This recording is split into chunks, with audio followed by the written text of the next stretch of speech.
श्री शिवाय नमस्तुभ्यम दोस्तों, स्वागत करती हूँ आपका आपके अपने चैनल शिव भक्ति मार्ग में। हनुमान चालीसा का पाठ बहुत से भक्त करते हैं। कुछ भक्त हनुमान जी की कृपा पाने के लिए, जीवन में सफलता पाने के लिए, शिक्षा में सफलता पाने के लिए, कर्ज मुक्ति के लिए, धन प्राप्ति के लिए, तो कुछ भक्त संतान प्राप्ति के लिए और शत्रु निवारण के लिए भी हनुमान जी की विशेष पूजा आराधना करते हैं। हनुमान जी को प्रसन्न करने का अथक प्रयास भी करते हैं और हनुमान जी की कृपा जिस भक्त पे हो जाए उसका बड़े से बड़ा संकट हनुमान जी टाल देते हैं। उसके जीवन में कभी भी किसी भी परेशानी का भक्त को सामना नहीं करना पड़ता और हनुमान जी की कृपा से समस्त कार्य अवश्य रूप से पूर्ण होते चले जाते हैं। हनुमान जी की कृपा पाने के लिए सबसे सरल तरीका जो कि हमारे शास्त्रों में, हमारे रामायण में बतलाया गया है, वह है हनुमान चालीसा का पाठ। अति शीघ्र हनुमान जी प्रसन्न हो जाते हैं अगर हनुमान चालीसा का पाठ नियमित रूप से किया जाए तो। बहुत से भक्त रोजाना हनुमान चालीसा का पाठ करते हैं, परंतु कुछ भक्त ऐसे भी होते हैं जो निष्काम भाव से रोजाना हनुमान जी की कृपा पाने के लिए हनुमान चालीसा का नियमित रूप से पाठ करते हैं।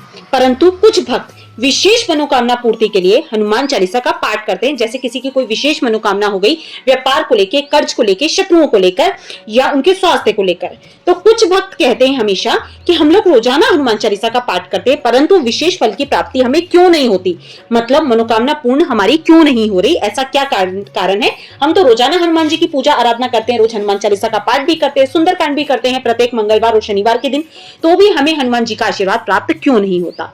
देखिए, कुछ भक्त जो कि हनुमान भक्त होते हैं वे नियमित रूप से हनुमान जी को प्रसन्न करने के लिए, हनुमान जी की भक्ति के लिए रोजाना हनुमान चालीसा का पाठ करते हैं। परंतु यदि आपके जीवन में कुछ समस्या चली आ रही है, जैसे कि कर्ज को लेकर, शत्रुओं को लेकर, रोग को लेकर, या शिक्षा में सफलता पाना चाहते हैं, या हनुमान जी का बहुत विशेष आशीर्वाद आप किसी कार्य के लिए चाहते हैं, तो कुछ नियम शास्त्रों में बतलाए गए हैं। यदि उस नियम अनुसार आप हनुमान जी की विशेष पूजा आराधना करते हैं तो आप केवल 11 दिनों के अंदर रिजल्ट देख सकते हैं। ये शास्त्रों में हमें वर्णन मिलता है, रामायण में वर्णन मिलता है। यदि हनुमान जी का आप चमत्कारी परिणाम उनकी पूजा पाठ का देखना चाहते हैं तो केवल 11 दिन का आपको नियम लेना होता है। इस 11 दिन में आप आपकी मन चाही मनोकामना को हनुमान जी से पूर्ण करवा सकते हैं, परंतु वह मनोकामना आपके अच्छे कार्यों के लिए होनी चाहिए। कभी भी किसी का गलत करने के भाव से आप इस कार्य को ना करें, क्योंकि इसे शास्त्रों में बहुत चमत्कारी बतलाया गया है।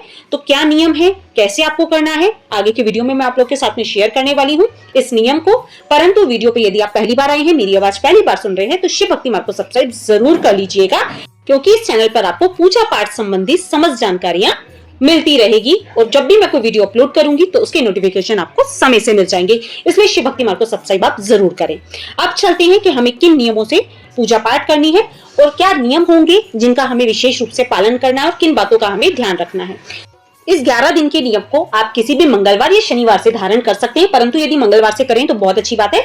यदि मंगलवार से नहीं कर पा रहे हैं तो फिर आप शनिवार से भी शुरू कर सकते हैं। लड़का या लड़की, स्त्री या पुरुष कोई भी इस नियम को ले सकता है, परंतु महिलाएं ये ध्यान रखें कि उनके मासिक धर्म का जो समय होता है वह निकल जाए, उसके बाद वह इस नियम को प्रारंभ करें, क्योंकि बीच में नियम खंडित ना हो और बीच में नियम टूटना नहीं चाहिए। सबसे पहले आप एक समय निर्धारित करें कि आप किस समय में इस पाठ को करने वाले हैं, क्योंकि एक उदाहरण के तौर पर यदि आप सुबह 7 बजे इस नियम को ले रहे हैं तो सुबह 7 बजे आपको नियम प्रारंभ कर देना है। यदि आप शाम के 6 बजे का नियम ले रहे हैं, शाम के 8 बजे का नियम ले रहे हैं, तो समय निर्धारित रहेगा, समय बार बार चेंज नहीं होगा। जैसे कि आज 6 बजे कर लिया तो कल मैं शाम को कर लूंगी, ऐसा नहीं करना है।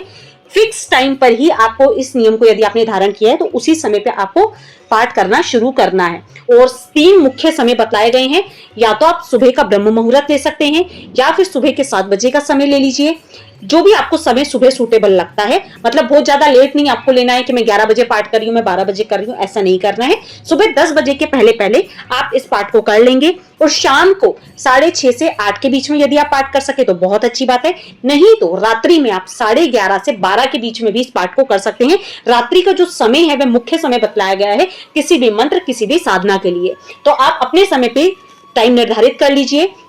जब भी आप पूजा पाठ करेंगे, सबसे पहले यदि रात्रि में कर रहे हैं तो हाथ मुंह धो के आपको स्वच्छ हो लेना है, परंतु ध्यान रखिएगा इस दौरान मांस मदिरा का सेवन नहीं करना है। ब्रह्मचर्य का आपको पालन करना है 11 दिनों तक, और साथ ही साथ खाने का आपको विशेष रूप से ध्यान रखना है। यदि हो सके प्याज लहसुन छोड़ दें तो बहुत अच्छी बात है इस विशेष साधना में, क्योंकि 11 दिन की साधना है।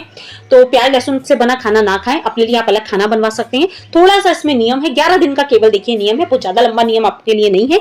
तो 11 दिनों तक ब्रह्मचर्य का पालन करें, शुद्ध सात्विक भोजन करें। इसके पश्चात जब आप यदि सुबह स्नान करके पूजा के लिए बैठ रहे हैं तो हो सके तो लाल रंग के वस्त्र धारण करिएगा, और यदि लाल रंग के वस्त्र आपके पास नहीं है तो फिर लाल रंग का एक रुमाल भी अपने कंधे पे रख सकते हैं, या महिलाएं पूजा कर रही हैं तो लाल चुन्नी भी ओढ़ के वह पूजा कर सकती हैं। तो सबसे पहले स्नान करने के बाद आपको आपके मंदिर में जहां पर भी हनुमान जी की, क्योंकि जब भी हम कोई पूजा पाठ करते हैं हमें प्रतिमा या फोटो की आवश्यकता पड़ती है। तो यदि लड़कियां पूजा कर रहे हैं तो वह हनुमान जी की तस्वीर को हाथ नहीं लगाएंगी और हनुमान जी की मूर्ति को भी हाथ नहीं लगाएंगी, परंतु यदि लड़के कर रहे हैं तो वह हनुमान जी की प्रतिमा और फोटो को हाथ लगा के उनका पूजन अर्चन कर सकते हैं। अब पूजा आपको शुरू कैसे करनी है वे ध्यान से सुनिए। जब से आप नियम लेंगे स्नान वगैरह करके लाल रंग का आपको आसन लेना है। आसन बार बार बदलना नहीं है कि आज एक आसन ले लिया कल दूसरा आसन ले लिया, एक ही आसन रहेगा, लाल रंग का रहेगा। और हमेशा किसी भी पूजा पाठ में अन्य दिनों में भी आसन एक ही होना चाहिए। अपना आसन किसी को दूसरे को प्रयोग करने के लिए हमें नहीं देना चाहिए, क्योंकि वह आसन सिद्ध हो जाता है। ठीक है, तो इस तरह से आपने एक लाल रंग का आसन ले लिया, लाल रंग के वस्त्र धारण कर लीजिएगा। अब आपको पूजा जो प्रारंभ करनी है, हनुमान जी के सामने आप एक शुद्ध या तो देसी घी का दीपक प्रज्वलित कर सकते हैं। दीपक जो नॉर्मल पूजा घर में रहता है वो दीपक मत लीजिएगा, एक अलग से हनुमान जी के लिए दीपक लीजिएगा, चाहे आप मिट्टी का ले लीजिए, कोई दिक्कत वाली बात नहीं है। रोजाना आप उसमें ही 11 दिनों तक दीपक प्रज्वलित कर सकते हैं।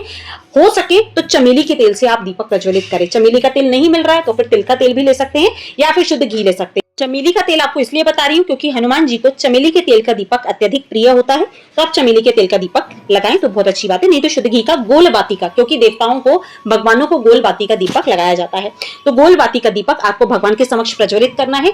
लड़के पूजा कर रहे हैं तो मस्तक पे सिंदूर का तिलक उन्हें अवश्य लगाएं। हनुमान जी को जो चोला चढ़ता है, अगर ऑरेंज कलर का सिंदूर जो शादी के समय मांग में भरा जाता है वो मिल जाए तो बहुत अच्छी बात है, नहीं तो लाल रंग का सिंदूर लड़के हनुमान जी के मस्तक पे लगाएंगे। और लड़कियां पूजा करनी है तो वे उनके चरणों में अर्पित करेंगी, तस्वीर वगैरह को हमें छूना नहीं है। इसके पश्चात यदि आपको लाल रंग के कुछ फूल मिल जाते हैं, गुलाब के हो गए या कोई भी लाल रंग के फूल, आप हनुमान जी को अर्पित करेंगे। एक फूल आप भगवान को चढ़ाएं, इसके बाद अपनी पूजा प्रारंभ करें। अब जब आप पूजा करेंगे तो आपको एक विशेष ध्यान रखना है। दीपक प्रज्वलित करने के बाद, फूल चढ़ाने के बाद, तिलक वगैरह जब आप कर देंगे, एक लोटा आपको लेना है, किसी भी धातु का हो सकता है। यदि तांबे का हो तो बहुत अच्छी बात है, तांबे का नहीं है तो किसी भी अन्य धातु का लोटा ले लीजिएगा। उस लोटे के अंदर सबसे पहले गंगा जल डालिएगा। गंगा जल अगर आपके पास नहीं है तो फिर जल भर लीजिएगा। यदि गंगा जल है तो पहले थोड़ा सा गंगा जल डालें, उसके बाद आपको जल डालना है। इसके बाद आप डालेंगे इसके अंदर एक सिक्का, 2 लौंग आपको उसके अंदर डाल देनी है। इसके बाद जल खुला ना रहे, उसे किसी पात्र या प्लेट से ढक दीजिएगा। जल को हमें खुला नहीं छोड़ना है। 11 दिनों तक इस जल को आपको छूना नहीं है, केवल हनुमान जी के पास आपको रख के रखना है। अब आप क्या करेंगे, जब आपने सारी व्यवस्था कर ली, इसके बाद आपको पाठ शुरू करना है 11 बार हनुमान चालीसा का। पाठ करते समय एक चीज का ध्यान रखिएगा, पुस्तक खोल के उसमें से पाठ पढ़ना है, जल्दी जल्दी नहीं पढ़ना है, बिना शब्दों पे ध्यान दिए, क्योंकि शब्द जब आप पुस्तक में से देख के पढ़ेंगे तो उसका सही उच्चारण कर पाएंगे। तो पुस्तक में से देखकर ही आपको पढ़ना है। पुस्तक नहीं है तो मोबाइल पे से भी हनुमान चालीसा का आप पाठ निकाल सकते हो। हनुमान चालीसा का जब आपका पाठ पूर्ण हो जाएगा, 11 बार हनुमान चालीसा हो जाएगी, उसके बाद आपको एक माला यदि तुलसी की मिल जाए तो अति उत्तम है। तुलसी की माला नहीं है तो रुद्राक्ष की माला से या फिर अन्य माला से भी आप 108 बार यानी कि एक माला जय सिया राम या जय सीताराम या जय श्री राम, आपको जो भी वर्ड याद रहे, जय श्री राम, जय सीताराम, जय सिया राम, एक माला आपको रामचंद्र जी के नाम की करनी है, क्योंकि श्री रामचंद्र जी का नाम हनुमान जी को बहुत ही अधिक प्रिय है। सबसे अतिशीघ्र यदि आप अपनी मनोकामना को पूर्ण कराना चाहते हैं तो हनुमान जी की पाठ के बाद आपको एक माला रामचंद्र जी के नाम की अवश्य रूप से करनी है। ये एक नियम है। 11 बार आप हनुमान चालीसा करेंगे, उसके बाद एक माला का आपको जाप कर लेना है। जब आपकी पूजा पूर्ण हो जाएगी, इसके बाद आपको हो तो गुड़ चने का भोग लगाएं। गुड़ चना नहीं मिल रहा है तो केवल गुड़ का भोग लगा सकते हैं। यदि बूंदी के लड्डू आपको मिल जाए तो बूंदी के लड्डू का भोग आपको अवश्य रूप से लगाना है। यदि 11 दिनों तक आप मीठे पान के बीड़े की व्यवस्था कर पाते हैं तो वह भगवान को अवश्य रूप से चढ़ाइएगा। नहीं कर पा रहे हैं तो केवल हाथ जोड़ के भगवान को के मानसिक रूप से भी पान अर्पित कर सकते हैं, क्योंकि मानसिक पूजा का भी शास्त्रों में बहुत विधान बतलाया गया है। परंतु यदि व्यवस्था हो जाती है ना तो आप मीठा पान अवश्य रूप से चढ़ाइएगा। जब आप भगवान को भोग चढ़ाएं, उसके बाद जब भोग सामने अर्पित करते हैं तो भोग के ऊपर से 3 बार जल अवश्य रूप से घुमाएं। जिस तरह से जब हम पंडित जी को भोजन भोग के लिए जब आप पंडित जी को बिठाते हैं तो जल आपने देखा होगा अक्सर वो अपनी थाली पे से घुमाते हैं। तो इस तरह से आपको भोग पे से 3 बार जल घुमा लेना होता है। तो भोग पे से 3 बार जल जरूर घुमाइएगा और 1 बार जल आपको पान की बीड़े पे घुमा लेना होता है। इसके बाद में आपको भगवान की आरती करनी है। आरती आप कपूर से करें तो बहुत अच्छी बात है। कपूर से आपके घर की समस्त नेगेटिव ऊर्जा खत्म होती है। आपके जीवन में जो भी दुख, जो भी ग्रह आपको परेशान कर रहे हैं वह भी शांत होते हैं। तो हनुमान जी की कपूर से आप आराधना करेंगे और इस तरह से आपको अपनी पूजा संपूर्ण कर लेनी है। जब आपकी पूजा पूर्ण हो जाती है तो आसन के पास में दोनों ओर आपको जल छिड़क देना है, यानी कि दाएं और बाएं ओर जल छिड़कने के बाद जल को नेत्रों से लगाने के बाद ही आपको अपने आसन को छोड़ना है। अपने आसन को तय करके एक व्यवस्थित स्थान पे रख दे ताकि कोई उसे बार बार हाथ ना लगाए। तो ये नियम आपको 11 दिन तक पालन करना है। लड़का लड़की कोई भी इस नियम को कर सकता है, स्त्री पुरुष कोई भी कर सकता है, परंतु ब्रह्मचर्य का पालन कर लिएगा। शुद्ध सात्विक भोजन आपको करना है। इस विशेष नियमों को यदि आप कर रहे हैं तो 11 दिन के अंदर अंदर हनुमान जी आपकी पूजा को स्वीकार कर लेंगे, आपकी मनोकामना को पूर्ण कर देंगे। और यदि 11 दिन में मनोकामना पूर्ण नहीं भी होती है तो आप परेशान मत होइएगा।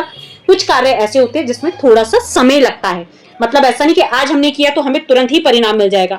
भगवान है, अपने चमत्कार दिखाते हैं, परंतु हमें उन पे सच्ची श्रद्धा भक्ति रखते हुए थोड़ा सा उन्हें समय भी देना चाहिए। कुछ कार्य जल्दी हो जाते हैं परंतु कुछ कार्यों में समय लगता है। तो कभी भी भगवान पे से आस ना छोड़े और जो आपको नियम बताया है नियम अनुसार उसका पालन करें। अब प्रश्न आएगा 11 दिन के बाद हमें जो जल है उसका क्या करना है। देखिए 11 दिन के बाद जो जल है उसे किसी पात्र में आप स्टोर कर लीजिएगा। सिक्के को निकाल के अपने तिजोरी में रख लीजिएगा। पान का जो पत्ता आपने चढ़ाया, जो भोग चढ़ाया, उसे रोजाना जो आप चढ़ा रहे हैं उसे अपने घर में बांट दीजिएगा। ठीक है, भोग को आपको बांट देना है, स्वयं ग्रहण कर सकते हैं। भोग सबको बांटने के बाद 11 दिन के बाद में जो आप मैंने बताया आपको जो सिक्का निकलेगा उसे अपने तिजोरी घर में रख लीजिएगा। जो लौंग का जोड़ा आपने रखा है उसे धूप में सुखा के अपने आप पर्स में रख सकते हैं या तिजोरी में रख सकते हैं। और जो जल है, जो बाद में जल निकलेगा सिक्का और लौंग निकालने के बाद, वो जल 11 दिनों में इतना शक्तिशाली अभिमंत्रित हो चुका है। यदि आपके घर में कलेश रहता है तो पूरे घर में अपने उस जल को छिड़कवाएं। जो घर के जितने जने उन्हें थोड़ा थोड़ा जल ग्रहण करने को दीजिए। यदि आपको लगता है कि घर में नजर दोष है, बाधा है, या आपका व्यापारिक स्थल है, व्यापार नहीं चल रहा है, तो उस जल को वहां छिड़कवा सकते हैं। या अगर आप किसी व्यापार या कार्य के लिए जा रहे हैं तो उसको ग्रहण कर सकते हैं। तो यदि कोई रोग हो गया है या आपके घर में बच्चे अक्सर बीमार रहते हैं तो आप उनको भी जल ग्रहण करने को दीजिए। ये 11 दिन में अभिमंत्रित जल बहुत शक्तिशाली जल हो गया है, तो आप इसे स्टोर करके रख सकते हैं। विशेष कार्यों में आप इसका प्रयोग कर सकते हैं। तो आशा करती हूँ आपको ये नियम, ये जानकारी पसंद आई होगी। जानकारी अच्छी लगी हो तो 11 दिन तक इस नियम को पालन करके मुझे रिजल्ट कमेंट बॉक्स में जरूर बताइएगा कि आपको कैसे क्या रिजल्ट मिले, क्योंकि इसका चमत्कार मैं स्वयं देख चुकी हूँ अपने जीवन में और बहुत विश्वास के साथ आपके साथ में ये वीडियो शेयर कर रही हूँ। तो जो भी आपको रिजल्ट मिले मुझे कमेंट बॉक्स में कमेंट करके जरूर बताइएगा। जैसा भी आपका एक्सपीरियंस रहा, आपका कार्य बना, क्या हुआ, सारी चीजें मेरे साथ शेयर करिएगा। वीडियो अच्छा लगा हो तो वीडियो को अपने अन्य प्रियजनों के साथ भी शेयर कर पुण्य अवश्य रूप से कमाइएगा। और दोबारा कहना चाहूंगी शिव भक्ति मार्ग को सब्सक्राइब जरूर कर लीजिएगा इस तरह के और वीडियो देखने के लिए। तो मिलते हैं अपने नेक्स्ट वीडियो में, तब तक के लिए श्री शिवाय नमस्तुभ्यं। जय माता रानी दोस्तों।